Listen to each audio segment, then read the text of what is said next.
Hello students and welcome again to my channel. So students आज असी electrical measurement का last topic जिहड़ा वो पढ़ांगे पोटेंशियोमीटर। पोटेंशियोमीटर की हुंदा आ, जिस तरह ना तो ही आपां नूं पता लग रहा है कि पोटेंशियोमीटर एक मीटर आ। मीटर की हुंदे आ जिहड़े किसी रीडिंग नूं मेजर करने वास्ते जिहड़े आ वरते जांदे आ। ठीक है। सो पोटेंशियोमीटर कादे वास्ते वरते जांदा? It is used to compare the EMFs of the two cells and the internal resistance of the cell.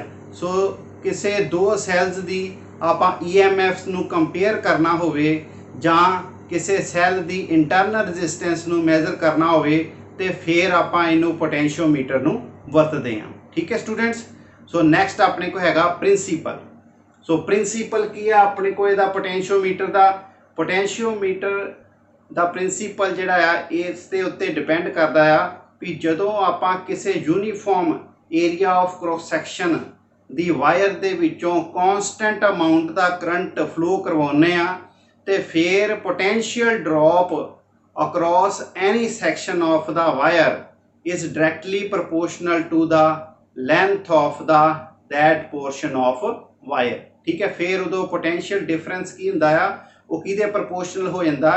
Length of that section of the wire they proportional हो जाता है। ठीक है स्टूडेंट्स, समझ लगी। सो ये प्रिंसीपल की हो गया V is directly proportional to the length of the section of the wire.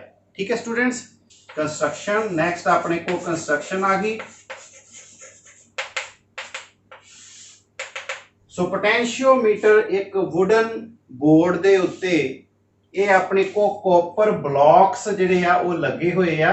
ठीक है। तुसी देख सकते जे फिगर विच कॉपर ब्लॉक्स दे विच आपां 100 सेंटीमीटर दी जिहड़ी वायर वो अटैच कीती हुई आ। सो सैक्शन अपने को 100 सेंटीमीटर वायर दे वायर किहड़ी लैनी आ?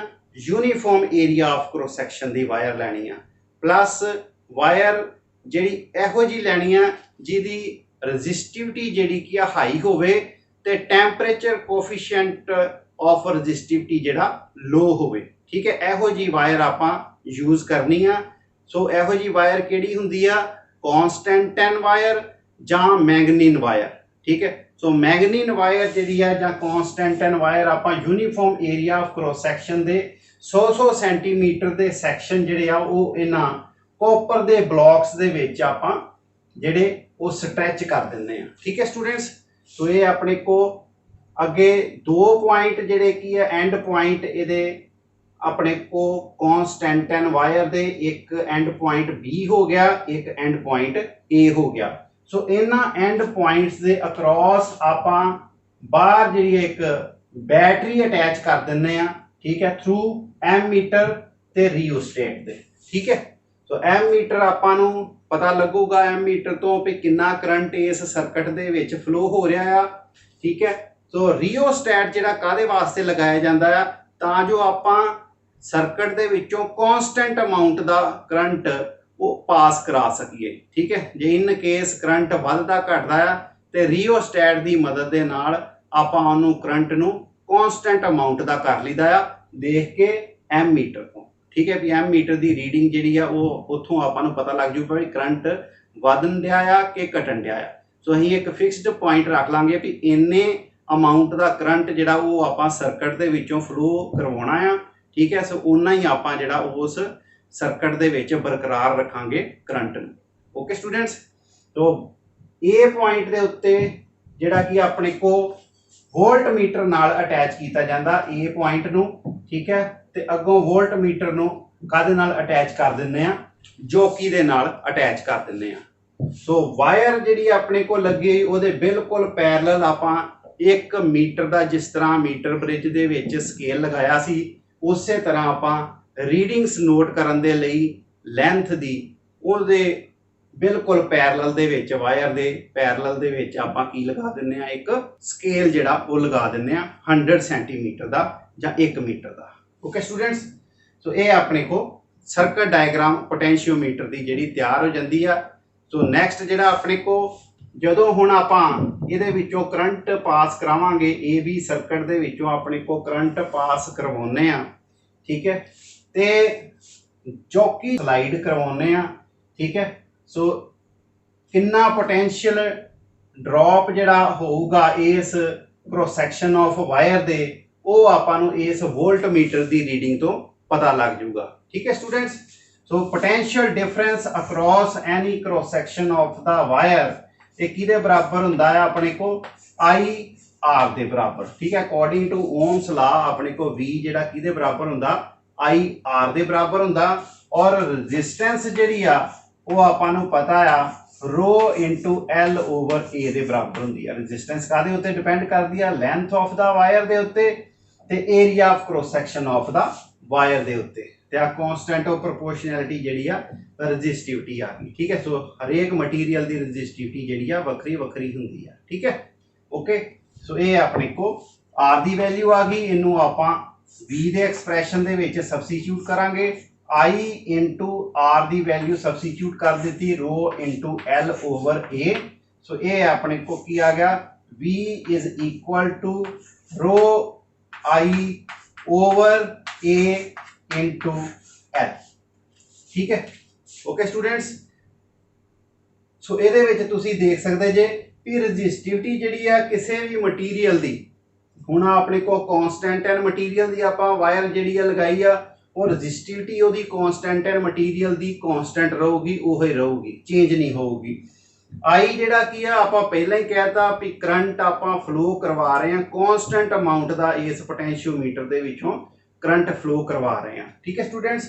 ये जिहड़ा की आ अपने को area of cross section of the wire ये भी आपां गल डेफिनेशन दे विच ही प्रिंसीपल दे विच ही कहते ही भी area of cross section wire का जिहड़ा की होना चाहिए यूनीफॉर्म होना चाहिए, कांस्टेंट होना चाहिए। इहदा मतलब ये भी चीज़ जिहड़ी आ कांस्टेंट होगी। सो आ अपने को सारी जिहड़ी वैल्यू आ ये की होगी कांस्टेंट होगी, इहनूं आपां की कह दिंदे आ के।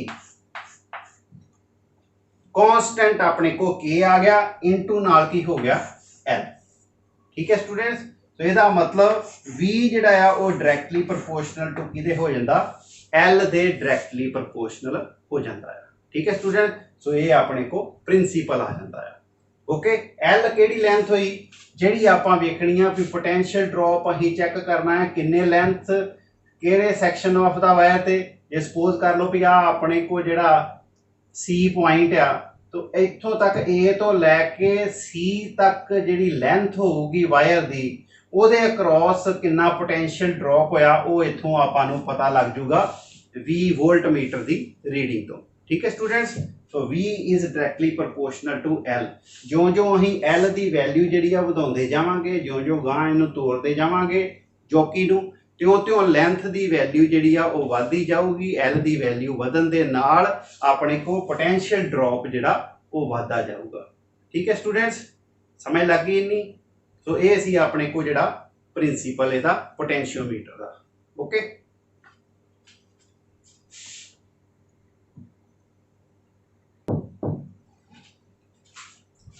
नेक्स्ट स्टूडेंट्स साडे को applications of potentiometer. So first application अपने को to compare the EMFs of two cells, EMFs of two cells। So ये सर्किट डायग्राम आपां नूं शो कर रही आ पोटेंशियोमीटर दी जिहदे विच आपां कंपेयर करांगे दो सैल्स दी EMF नूं, ठीक है। सो दो सैल्स जिन्हां दी EMF एक दी E1 ते दूसरे दी अपने को E2 जिहड़ी EMF आ गई आपां उन्हां दे पॉजिटिव टर्मिनल कित्थे अटैच कीते A पॉइंट दे नाल, ठीक है स्टूडेंट्स। इसे तरह ही जिहड़ा कि A पॉइंट दे नाल तुसीं देखो पॉजिटिव टर्मिनल ही आपां जिहड़ी ऑक्सिलरी बैटरी जिहड़ी बाहर बैटरी लगाई आ ਉਹਦੇ ਉਹਨੂੰ भी पॉजिटिव टर्मिनल ही अटैच किया है, यानी कि एक A पॉइंट इहो जिहा जिहदे नाल बैटरीज दे अपने को की लगे आ पॉजिटिव टर्मिनल अटैच आ, ठीक है स्टूडेंट्स। सो इन्हां अगे अपना E1 बैटरी जिहड़ी आ इहनूं आपां अगे 3 वे की दे नाल अटैच किया होया है अपने को। E1 जिहड़ा की आ वो 1 टर्मिनल दे नाल आ E2 ਜਿਹੜਾ ਕੀ ਹੈ 2 ਟਰਮੀਨਲ ਦੇ ਨਾਲ। ਅੱਗੇ ਆਪਣੇ ਕੋ ਥਰਡ ਟਰਮੀਨਲ ਜਿਹੜਾ ਆ ਉਹ ਅਟੈਚ ਆ ਗਲਵੈਨੋਮੀਟਰ ਦੇ ਨਾਲ, ਤੇ ਗਲਵੈਨੋਮੀਟਰ ਜਿਹੜਾ ਉਹਨੂੰ ਆਪਾਂ ਅਟੈਚ ਕੀਤਾ ਜੋਕੀ ਦੇ ਨਾਲ ਥਰੂ ਰੈਜ਼ਿਸਟੈਂਸ R ਦੇ। ਠੀਕ ਹੈ, ਸੋ ਇਹ ਆਪਣੇ ਕੋ ਵਿਚਕਾਰ ਜਿਹੜਾ ਕੀ ਹੈ ਟਰਮੀਨਲ 3 ਜਿਹੜੇ ਆ ਇਹ 2 ਵੇ ਕੀ ਦੇ ਆਪਣੇ ਕੋ ਟਰਮੀਨਲ ਹੈਗੇ ਆ। ਇਹਦੀ ਮਦਦ ਦੇ ਨਾਲ ਆਪਾਂ ਸਿੱਧਾ ਜਿਹੜਾ ਜੇ ਚਾਹੀਏ ਤੇ 1 ਟਰਮੀਨਲ ਨੂੰ 3 ਨਾਲ ਅਟੈਚ ਕਰਾਂਗੇ, ਆਪਣੇ ਕੋ ਸਰਕਟ ਦੇ ਵਿੱਚ E1 ਜਿਹੜਾ ਸੈੱਲ ਉਹ ਅਟੈਚ ਹੋ ਜਾਊਗਾ। ਜੇ ਆਪਾਂ 2 ਤੇ 3 ਨੂੰ ਅਟੈਚ ਕਰਾਂਗੇ ਤੇ ਫਿਰ ਆਪਣੇ ਕੋ ਸੈਕਿੰਡ ਜਿਹੜਾ ਸੈੱਲ ਜਿਹਦੀ EMF E2 ਆ ਉਹ ਸਰਕਟ ਦੇ ਵਿੱਚ ਆ ਜਾਵੇਗਾ। ਠੀਕ ਹੈ ਸਟੂਡੈਂਟਸ, ਸੋ ਆਪਾਂ ਇਸ ਸਰਕਟ ਦੀ ਜਿਹੜੀ ਕਰੈਕਟਨੈਸ ਆ ਵੀ ਦੇਖਣ ਦੇ ਲਈ ਵੀ ਸਾਰਾ ਸਰਕਟ ਜਿਹੜਾ ਉਹ ਸਹੀ ਤਰੀਕੇ ਦੇ ਨਾਲ ਜੁੜਿਆ ਹੈਗਾ ਆ, ਇਹਨੂੰ ਦੇਖਣ ਦੇ ਲਈ ਆਪਾਂ ਕੀ ਕਰਦੇ ਆ, ਸਪੋਜ਼ ਕਰ ਲਓ ਵੀ ਆਪਾਂ ਪਹਿਲਾਂ 1 ਤੇ 3 ਨੂੰ ਜਿਹੜਾ ਕੀ ਜੁਆਇਨ ਕਰ ਦਿੱਤਾ। ਹੁਣ ਆਪਣੇ ਕੋ E1 ਜਿਹੜਾ EMF ਵਾਲਾ ਸੈੱਲ ਉਹ ਸਰਕਟ ਦੇ ਵਿੱਚ ਆ ਜਾਊਗਾ। ਸੋ ਜਦੋਂ ਆਪਾਂ ਜੋਕੀ ਜਿਹੜਾ ਪਹਿਲਾਂ A ਪੁਆਇੰਟ ਦੇ ਉੱਤੇ ਰੱਖਾਂਗੇ ਤੇ ਉਦੋਂ ਇਸ ਗਲਵੈਨੋਮੀਟਰ ਦੇ ਵਿੱਚ ਡਿਫਲੈਕਸ਼ਨ ਸ਼ੋ ਹੋਊਗੀ। ਇਸੇ ਤਰ੍ਹਾਂ ਫਿਰ ਜੋਕੀ ਨੂੰ ਆਪਾਂ ਇਸ B ਪੁਆਇੰਟ ਦੇ ਉੱਤੇ ਰੱਖਾਂਗੇ, ਫਿਰ ਆਪਣੇ ਕੋ ਗਲਵੈਨੋਮੀਟਰ ਦੇ ਵਿੱਚ ਡਿਫਲੈਕਸ਼ਨ ਸ਼ੋ ਹੋਊਗੀ। ਠੀਕ ਹੈ ਸਟੂਡੈਂਟਸ, ਸੋ ਜੇ ਆਪਣੇ ਕੋ ਡਿਫਲੈਕਸ਼ਨ ਸ਼ੋ ਹੋ ਰਹੀ ਆ ਤੇ ਇਹਦਾ ਮਤਲਬ ਇਹ ਨਹੀਂ ਆ ਵੀ ਆਪਣੇ ਕੋ ਸਰਕਟ ਸਹੀ ਅਟੈਚ ਹੋਇਆ ਆ। ਇਹ ਡਿਫਲੈਕਸ਼ਨ ਜਿਹੜੀ ਹੈ ਤੁਸੀਂ ਦੇਖਣੀ ਆ A ਤੇ B ਪੁਆਇੰਟਸ ਦੇ ਉੱਤੇ ਜਦੋਂ ਆਪਾਂ ਜੋਕੀ ਜਿਹੜਾ ਉਹ ਰੱਖਦੇ ਆ ਤੇ ਡਿਫਲੈਕਸ਼ਨ ਉਹ ਆਪੋਜ਼ਿਟ ਡਾਇਰੈਕਸ਼ਨ ਦੇ ਵਿੱਚ ਆਉਣੀ ਚਾਹੀਦੀ ਆ। ਵੀ ਜੇ A ਪੁਆਇੰਟ ਦੇ ਉੱਤੇ ਆਪਾਂ ਜੋਕੀ ਪਹਿਲਾਂ ਰੱਖਿਆ ਤੇ ਗਲਵੈਨੋਮੀਟਰ ਵਿੱਚ ਸਪੋਜ਼ ਕਰ ਲਓ ਜੇ ਡਿਫਲੈਕਸ਼ਨ ਇਸ ਪਾਸੇ ਆਈ ਆ ਤੇ B ਪੁਆਇੰਟ ਦੇ ਉੱਤੇ ਰੱਖਣ ਦੇ ਉੱਤੇ ਫਿਰ ਗਲਵੈਨੋਮੀਟਰ ਵਿੱਚ ਡਿਫਲੈਕਸ਼ਨ ਜਿਹੜੀ ਇਸ ਸਾਈਡ ਦੇ ਉੱਤੇ ਆਉਣੀ ਚਾਹੀਦੀ ਆ। ਠੀਕ ਹੈ ਸਟੂਡੈਂਟਸ, ਸੋ ਇਸੇ ਤਰ੍ਹਾਂ ਫਿਰ ਆਪਾਂ ਜਿਹੜਾ ਦੂਸਰਾ EMF ਜਿਹੜਾ ਆ ਉਹਦਾ ਸਰਕਟ ਚੈੱਕ ਕਰਨ ਦੇ ਲਈ ਆਪਾਂ ਕੀ ਕਰਦੇ ਆ, 2 ਤੇ 3 ਜਿਹੜੇ ਆ ਇਹ ਟਰਮੀਨਲ ਆਪਾਂ ਅਟੈਚ ਕਰ ਦਿੰਦੇ ਆ। ਠੀਕ ਹੈ, ਹੁਣ ਆਪਣੇ ਕੋਲ ਸੈਕਿੰਡ ਸੈੱਲ ਜਿਹੜਾ ਆ ਉਹ ਸਰਕਟ ਦੇ ਵਿੱਚ ਆ ਜਾਂਦਾ ਆ। ਫਿਰ ਆਪਾਂ ਉਸੇ ਤਰ੍ਹਾਂ ਦੇਖਾਂਗੇ ਜੋਕੀ ਨੂੰ ਆਪਾਂ A ਦੇ ਉੱਤੇ ਰੱਖਾਂਗੇ ਪੁਆਇੰਟ ਦੇ ਉੱਤੇ ਤੇ ਫਿਰ ਵੇਖਾਂਗੇ ਵੀ ਡਿਫਲੈਕਸ਼ਨ ਕਿੱਧਰਲੇ ਪਾਸੇ ਆਈ ਆ। ਫਿਰ ਜੋਕੀ ਨੂੰ ਆਪਾਂ B ਪੁਆਇੰਟ ਦੇ ਉੱਤੇ ਰੱਖਾਂਗੇ ਤੇ ਡਿਫਲੈਕਸ਼ਨ ਚੈੱਕ ਕਰਾਂਗੇ ਵੀ ਕਿੱਧਰਲੇ ਪਾਸੇ ਆਈ ਆ। ਜੇ ਫਿਰ ਆਪਣੇ ਕੋਲ ਡਿਫਲੈਕਸ਼ਨ ਜਿਹੜੀ ਆ ਆਪੋਜ਼ਿਟ ਡਾਇਰੈਕਸ਼ਨਸ ਦੇ ਵਿੱਚ ਆ ਰਹੀ ਆ, ਇਟ ਮੀਨਸ ਵੀ ਸਾਡੇ ਕੋਲ ਸਰਕਟ ਜਿਹੜਾ ਕੀ ਆ ਉਹ ਕਰੈਕਟ ਹੈਗਾ ਆ। ਹੁਣ ਦੇਖੋ ਆਪਣੇ ਕੋ ਜਦੋਂ ਆਪਾਂ ਜੋਕੀ ਨੂੰ A ਪੁਆਇੰਟ ਦੇ ਉੱਤੇ ਪਹਿਲਾਂ ਰੱਖ ਕੇ ਇਹਨੂੰ ਸਲਾਈਡ ਕਰਵਾਵਾਂਗੇ ਪਰਲੇ ਪਾਸੇ, ਠੀਕ ਹੈ, ਤੇ ਜਿਉਂ ਆਪਾਂ ਸਲਾਈਡ ਕਰਵਾਵਾਂਗੇ ਗਲਵੈਨੋਮੀਟਰ ਦੇ ਵਿੱਚ ਡਿਫਲੈਕਸ਼ਨ ਜਿਹੜੀ ਉਹ ਘਟਦੀ ਜਾਊਗੀ। ਠੀਕ ਹੈ, ਇੱਕ ਇਹੋ ਜਿਹਾ ਪੁਆਇੰਟ ਆਊਗਾ ਜਿਸ ਪੁਆਇੰਟ ਦੇ ਉੱਤੇ ਪਹੁੰਚ ਕੇ ਗਲਵੈਨੋਮੀਟਰ ਦੇ ਵਿੱਚ ਡਿਫਲੈਕਸ਼ਨ ਜਿਹੜੀ ਕਿੰਨੀ ਆ ਜਾਊਗੀ, 0 ਆ ਜਾਊਗੀ। ਉਹਨੂੰ ਆਪਾਂ ਕੀ ਕਹਿੰਦੇ ਆ, ਨਲ ਪੁਆਇੰਟ ਜਿਹੜਾ ਕਹਿੰਦੇ ਆ। ਠੀਕ ਹੈ ਸਟੂਡੈਂਟਸ, ਸੋ ਜਦੋਂ ਆਪਾਂ ਫਿਰ ਇੱਕ ਵਾਰੀ ਜਿਹੜਾ ਕੀ ਆ ਉਹ ਮੈਂ ਰਿਪੀਟ ਕਰਨ ਲੱਗਾ ਆ, ਦੇਖੋ ਵੀ ਆਪਣੇ ਕੋ A ਪੁਆਇੰਟ ਦੇ ਉੱਤੇ ਜੋਕੀ ਰੱਖ ਕੇ ਜਦੋਂ ਆਪਾਂ ਇਹਨੂੰ ਸਲਾਈਡ ਕਰਵਾਉਂਦੇ ਆ, ਸਪੋਜ਼ ਕਰ ਲਓ ਵੀ ਇਸ ਪੁਆਇੰਟ ਦੇ ਉੱਤੇ ਪਹੁੰਚ ਜਾਂਦੀ ਆ, ਉਦੋਂ ਆਪਣੇ ਕੋ ਪੋਟੈਂਸ਼ੀਅਲ ਡ੍ਰੌਪ ਜਿਹੜੀ ਆ ਅਕ੍ਰੋਸ ਐਨੀ ਸੈਕਸ਼ਨ, ਆ ਆਪਣੇ ਕੋ ਇੰਨਾ ਸੈਕਸ਼ਨ ਜਿਹੜਾ ਵਾਇਰ ਦਾ, ਠੀਕ ਹੈ, ਇਸ ਸੈਕਸ਼ਨ ਦੇ ਕ੍ਰੋਸ ਪੋਟੈਂਸ਼ੀਅਲ ਡ੍ਰੌਪ ਜਿਹੜਾ ਆ ਡੈਟ ਇਜ਼ ਪ੍ਰਪੋਰਸ਼ਨਲ ਟੂ ਲੈਂਥ ਦੇ ਪ੍ਰਪੋਰਸ਼ਨ ਹੁੰਦਾ ਵੀ ਇੰਨੀ ਲੈਂਥ ਕਿੰਨੀ ਹੋ ਗਈ, 0 ਤੋਂ ਲੈ ਕੇ ਸਪੋਜ਼ ਕਰ ਲਓ ਵੀ ਇੱਥੋਂ ਤੱਕ C ਪੁਆਇੰਟ ਤੱਕ, ਇਹਨੂੰ ਆਪਾਂ ਕਹਿੰਦੇ ਵੀ 40 ਸੈਂਟੀਮੀਟਰ ਦੇ ਤਕਰੀਬਨ ਹੈਗੀ ਆ। ਠੀਕ ਹੈ, so potential drop across this section of wire is directly proportional to L ਦੇ ਹੋ ਜਾਂਦੀ ਆ। ਠੀਕ ਹੈ ਸਟੂਡੈਂਟਸ, ਸੋ ਪੋਟੈਂਸ਼ੀਅਲ ਡ੍ਰੌਪ ਆਪਾਂ ਜਿਹੜਾ ਕੀ ਆ ਕਿਹਦਾ ਲੈ ਰਹੇ ਆ, ਐਸ ਬਾਹਰਲੀ ਬੈਟਰੀ ਆ, ਤੇ ਬਾਹਰਲੀ ਬੈਟਰੀ ਦਾ ਜਿਹੜਾ ਹਮੇਸ਼ਾ EMF ਇਹਨਾਂ ਸੈਲਸ ਦੇ ਨਾਲੋਂ ਜ਼ਿਆਦਾ ਹੋਣੀ ਚਾਹੀਦੀ ਹੈ। ਠੀਕ ਹੈ, ਸੋ ਇਸ battery the potential drop across this section of wire ਉਹ ਕੀ ਹੋ ਗਿਆ, ਡਾਇਰੈਕਟਲੀ ਪ੍ਰਪੋਰਸ਼ਨਲ ਟੂ L ਦੇ ਹੋਊਗਾ। ਠੀਕ ਹੈ ਸਟੂਡੈਂਟਸ, ਇੰਨੀ ਸਮਝ ਲੱਗ ਗਈ। ਹੁਣ ਜਿਉਂ ਆਪਾਂ ਜਿਹੜਾ ਕੀ ਆ ਉਹਨੂੰ ਜੋਕੀ ਨੂੰ ਪਰੇ ਲੈ ਕੇ ਜਾਂਦੇ ਆ, ਤਿਉਂ ਜਿਹੜਾ ਕੀ ਆ ਆਪਣੇ ਕੋ ਗਲਵੈਨੋਮੀਟਰ ਵਿੱਚ ਡਿਫਲੈਕਸ਼ਨ ਜਿਹੜੀ ਘਟਦੀ ਜਾਂਦੀ ਆ। ਇੱਕ ਇਹੋ ਜਿਹਾ ਪੁਆਇੰਟ ਆਊਗਾ ਜਿਸ ਪੁਆਇੰਟ ਦੇ ਉੱਤੇ ਪਹੁੰਚ ਕੇ ਗਲਵੈਨੋਮੀਟਰ ਵਿੱਚ ਡਿਫਲੈਕਸ਼ਨ ਕਿੰਨੀ ਹੋ ਜਾਊਗੀ, 0 ਹੋ ਜਾਊਗੀ। ਠੀਕ ਹੈ, ਉਸ ਪੁਆਇੰਟ ਦੇ ਉੱਤੇ ਪਹੁੰਚ ਕੇ ਇਹ ਸੈੱਲ ਦੀ EMF ਜਿਹੜੀ ਆ ਉਹ ਕਿਹਦੇ ਬਰਾਬਰ ਹੋ ਜਾਂਦੀ ਆ, ਇਸ ਬੈਟਰੀ ਦੇ ਪੋਟੈਂਸ਼ੀਅਲ ਡਿਫਰੈਂਸ ਦੇ ਬਰਾਬਰ ਹੋ ਜਾਊਗੀ across that section of wire दे, ठीक है। सो एट बैलेंस्ड पॉइंट, उस बैलेंस्ड पॉइंट दे उत्ते पहुंच के, जे बैलेंस पॉइंट की मतलब जिस पॉइंट के उत्ते गलवेनोमीटर विच डिफ्लैक्शन कितनी आ जाती है, 0। उस पॉइंट के उत्ते पहुंच के अपने को EMF वो किहदे बराबर हो जाती है, पोटेंशियल ड्रॉप के बराबर हो जाती है। पोटेंशियल ड्रॉप इस बैटरी का, ठीक है, across any section of the wire, ठीक है, उस सैक्शन ऑफ वायर। तो EMF जी किहदे बराबर होगी, पोटेंशियल ड्रॉप के बराबर होगी। सो हुण अपने को किहड़ा आपां पहला सर्किट दे विच लै लैंदे आ, सपोज कर लो भी अपने को आ E1 जिहड़ा उहनूं आपां सर्किट दे विच लै लैंदे आ, ठीक है। सो ज्यों ज्यों आपां जॉकी स्लाइड करवावांगे, ठीक है, एक इहो जिहा पॉइंट आऊगा जिथे जाके गलवेनोमीटर विच डिफ्लैक्शन कितनी हो जाऊगी, 0 हो जाऊगी, ठीक है। उस पॉइंट के उत्ते EMF जिहड़ी अपने को सैल दी वो किहदे बराबर होगी, पोटेंशियल ड्रॉप के बराबर हो जाऊगी, ठीक है, across that section of wire. So इसका मतलब EMF E1 जिहड़ी आ, ठीक है, वो that is directly proportional to L1 दे हो जाऊगी। L1 जिहड़ी आ लेंथ किहदी, ए तो लैके उस पॉइंट तक दी जिस पॉइंट के उत्ते आपां जॉकी रखिया आ ते गलवेनोमीटर विच डिफ्लैक्शन कितनी आ गई आ, 0 आ गई, ठीक है स्टूडेंट्स, क्लीयर हो गई है गल। तो ये अपने को E1 फिर किहदे बराबर हो जाएगी, that is equal to KL1। ये अपने को फर्स्ट इक्वेशन बन गई। सो इसे तरह हुण आपां जिहड़ा की करांगे, टर्मिनल 2 ते 3 नूं कनैक्ट कर दांगे आपस विच। इनू कनैक्ट करन दे नाल अपने को E2 EMF वाला सैल जिहड़ा वो सर्किट दे विच आ जाएगा। हुण फिर आपां जॉकी जे नूं A पॉइंट तो स्लाइड करवाउणा शुरू करांगे, फिर देखांगे एक पॉइंट इहो जिहा आऊगा जिस पॉइंट के उत्ते पहुंच के गलवेनोमीटर विच डिफ्लैक्शन फिर हो जाऊगी 0। सो वो अपने को EMF E2 फिर किहदे प्रोपोर्शनल हो जाऊगी, length of that section of the wire, ठीक है स्टूडेंट्स। तो E2 फिर अपने को किहदे बराबर आ जाऊगी, K टाइम्स L2 दे हो जाऊगी। ओके स्टूडेंट्स, इनू आपां सैकेंड इक्वेशन जिहड़ी अज्यूम कर लैंदे हैं।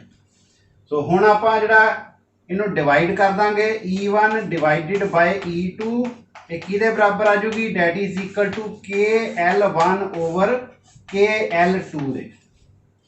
तो K ते K आपस में कैंसल हो जाऊगा, इथों अपने को E1 ओवर E2 किहदे बराबर आ जाऊगी, that will be equal to L1 over L2 दे। तो इस तरीके दे नाल आपां जिहड़ा दोनों सैल्स दियां EMF उन्हां नूं कंपेयर कर सकते हैं, ठीक है स्टूडेंट्स, समझ लग गई। तो एक पॉइंट जिहड़ा इहदे नोट करने वाला आ भी बाहर जिहड़ी आपां बैटरी लगाई है इहनूं ऑक्सिलरी बैटरी कहंदे आ, इहदी EMF जिहड़ी आ इन्हां दोनों सैल्स दी EMF तो ज़्यादा होनी चाहिए, ठीक है स्टूडेंट्स। सो जिहड़ा पोटेंशियल ड्रॉप आ ਇਹਦੇ द्वारा ਜਿਹੜਾ across any section of the wire वो बराबर होगा EMF ऑफ सैल दे उदों जदों अपने को गलवेनोमीटर विच डिफ्लैक्शन कितनी होगी, 0 आ जाएगी, ठीक है। नैक्सट स्टूडेंट साडे को second application of potentiometer to measure the internal resistance of the cell. So आप पोटेंशियोमीटर की मदद के नाल सैल की इंटरनल रजिस्टेंस भी मेजर कर सकते हैं, ठीक है स्टूडेंट्स। सो ए पॉइंट के नाल इहदे विच अपने को सैल का पॉजिटिव आपां अटैच कर दिंदे आ ते नैगेटिव की दे नाल अगों गलवेनोमीटर के थ्रू अगे जो कि जे नाल अटैच हो जाता है, और इत्थे source of EMF they across आपां लो रजिस्टेंस अटैच करते हैं थ्रू K2 की दे, ठीक है।